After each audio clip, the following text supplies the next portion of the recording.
Adi, tu ești foarte pasionat de Crăciun și nu doar că ești pasionat, dar chiar te pricepi. De data aceasta vrei să ne spui câteva trucuri vis-a-vis de spațiile mai actuale, mai contemporane, cum să Da. le asortăm, nu? Adică cum să facem bradul. Da, mai prins aici. Vreau să îți arăt cum am făcut un brad mai modern, mai glam, pentru un living care se vrea a fi modern și s-au ales culori închise la culoare. Ne dorim un brad care să fie complementar cu acest spațiu și să-l iasă în evidență într-un cadru negru, Și cu o mobilă mai minimalistă, și nu? cu o mobilă minimalist. Mi-ai zis că o să faci o combinație cu globuri negre și eu am zis, negru?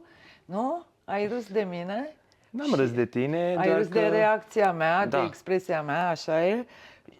Dar acum că îl văd, înțeleg de ce ai făcut, dar hai să îmi și explici că cu această ocazie și cei care se uită la noi o să afle. Perfect. Deci o să-ți arăt cum am făcut un brad un pic mai nonconformist și o să încep de sus în jos. Așa. În primul rând am renunțat la vârful de brad acela clasic, dintr-un setup Da. clasic, bradul pe care îl Deci știe să toată nu lumea. mai fie un aranjament neapărat clasic, ca să-l duci într-o Da. zonă mai contemporană. Pentru a-l duce într-o zonă nonconformistă am ales să folosesc niște crenguțe decorative, o libelulă ca accent și mi-am creat acest topper, cum spun americanii, la partea de sus a bradului. Practic, te-ai folosit de forma conico-triunghiulară, așa ca să, Exact. să fie un lucru geometric, dar ai venit cu ceva decorativ, Am venit- adică ca un aranjament. Un Nu? aranjament decorativ în culorile bradului și atât. Așa. Mai Deci, departe. primul lucru ai renunțat la vârf. Ok, al doilea lucru. Al doilea lucru, am renunțat la beteala clasică pe care o folosim. Pentru că nu arată atât de bine pe cât crede lumea că arată în brad. Mai ales într-un spațiu contemporan. Mai ales într-un spațiu contemporan, bine ai punctat. Am ales să folosesc valul acesta cu sclipici, pe care l-am pus orizontal pe... Ai creat ca un Am fel creat de joc. un joc pe brad, Da. dar cum l-am pus? Pentru că și asta contează. Nu pot doar să arunc voalul în brad și să sper că se va așeza corect. Trebuie să-l iau și să-l bag în interior. Deci nu l-ai pus pe exterior. Nu l-am pus pe exterior, trebuie să-l pun în interior pentru a... încropit. Așa. Exact. Îl pun în interior, îi dau volum, având sclipici în el, luminițele se oglindesc foarte frumos și mi creează un joc. Și atunci pe timpul serii chiar Pe timpul serii devine este un brad foarte animat și foarte... scenografic. Exact.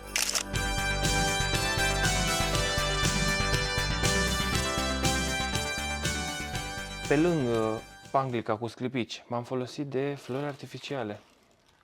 Aurii, flori artificiale albe. Uite, astea de exemplu sunt niște elemente care mi-au plăcut foarte tare cum arată în acest brad. Îl face să pară și mai bogat. Îl face să pare și mai bogat, dar aici avem un brad nins. Dacă ți-aduci aminte, noi am mai discutat despre brazii verzi, dar ăia nu aveau zăpadă. Ăsta fiind un brad nins, este mult mai bogat el în general. Adică pare dintr-o dată mai Pare dintr-o variat, dată mai da. plin. Uite, mai aveam niște flori albe, uite aici, uite ce frumoasă este. Da, am înțeles. Adică Și folosim toate aceste flori ca accente. În momentul în care am desfăcut bradul, am pus luminițele, asta ca să spun și ordinea în care l-am împodobit. Am pus spanglicile sau tiulul sau ce folosim, nu folosim beteală, nu. Am pus florile, m-am dat un pas în spate, am văzut unde am niște puncte de interes și de la punctele de interes am dezvoltat. ai dezvoltat cu globuri. Am dezvoltat cu globuri și cu alte decorațiuni. Am înțeles. Mi-am creat punctele de interes, încep să-mi pun globurile de bază, stratul de bază, Adică cele unii cele unii, bine, și mai către interiorul mai către bradului. interiorul bradului, iar pe exterior am venit cu globurile accent. În cazul meu, accentul de data aceasta a fost negru.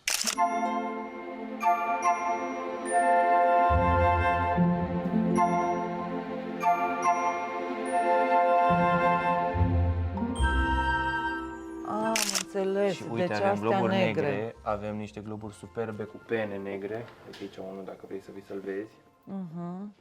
Ia. Uite-l aici. Wow, ok. Am văzut că pe lângă globurile acestea de accent, ai mai folosit și unele care sunt unii, albe. Da, pentru că mi-a fost teamă, într-o oarecare măsură, că dacă o să vin cu globuri negre o să închid bradul. Așa că ce am făcut? Am creat un contrast cu albul, Mi-am adăugat suficiente globuri albe ca să am bradul deschis la culoare, dar am contrastat și cu globurile negre și cu globurile astea gri. Expresia mea ți-a rămas în minte. Mi-a rămas în minte și m-am pus pe gânduri. Oare chiar ne-ar plăcea un brad 100% negru? Nu. Nu, pentru că e ceva diferit. Dar dacă ne simțim aventuroși și vrem să avem un brad unic în adevăratul sens al cuvântului, putem să ne folosim de câteva globuri negre ca accent. Am O înțeles. să fac o diferență foarte faină în brad. Eu știi ce am înțeles? Acum că mi-ai explicat cum să faci un brad într-un spațiu contemporan, am înțeles că practic ai tratat bradul ca pe un mare aranjament floral, ca să spun așa. Exact, se poate compara.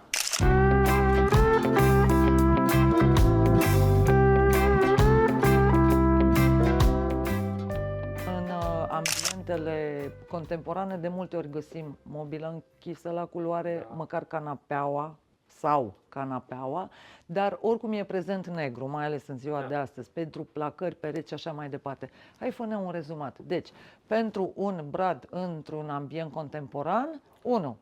Nu folosim un vârf de brad, îl tratăm ca pe un aranjament. 2. Nu folosim beteală pentru că nu ne place. Folosim voal, tiul, panglici, pe toate le vom introduce în interiorul bradului, nu le vom lăsa pe exterior. Vrem să creăm adâncime și să avem puncte de interes în zona unde avem luminițele. 3. Folosim plante artificiale și ne creăm anumite puncte de interes pe circumferința bradului. Iar 4. Ne folosim de globuri și de accentele de sticlă ca să creăm zone de iluminare și zone de accente vizuale care să ne atragă atenția. Mulțumim foarte mult, Adi! Sper că ți-a plăcut. Da, să știi că nu am mai fost așa de speriată acum că l-am văzut, că e vorba de un brad contemporan, mai contemporan, cu globuri negre. Deci poate să arate foarte bine. Da, mulțumesc că ai avut încredere și ai acceptat ideea globurilor negre. Clar, da. Doar ești arhitect, cum să n-am încredere.